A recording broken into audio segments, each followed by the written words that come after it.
আসসালামু আলাইকুম সুপ্রিয় দর্শক, কেমন আছেন? আশা করি আল্লাহর রহমতে অনেক ভালো আছেন। আমরা অনেক ভালো আছি, আলহামদুলিল্লাহ। অনেক ভালো আছি, আলহামদুলিল্লাহ। আজকে চলে আসলাম আমরা ভ্রমণের উদ্দেশ্যে সিলেটের ঐতিহ্যবাহী এলাকা সাদাপাথর এলাকায়। স্রষ্টার নিখুঁত সৃষ্টি আমাদেরকে অনেক বিমোহিত আনন্দ করছে।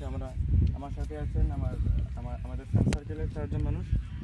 একজন হচ্ছেন সোয়েব, আরেকজনের নাম হচ্ছে আমাদের ছোট্ট বন্ধু মারজান, আর উনি হচ্ছেন আমার শ্রদ্ধেয় বড় ভাই তারিক চৌধুরী, আর উনি হচ্ছেন আমার বড় ভাই ফ্রেন্ড শুক্র আহমদ। আমরা ওনাদের কাছ থেকে ওনাদের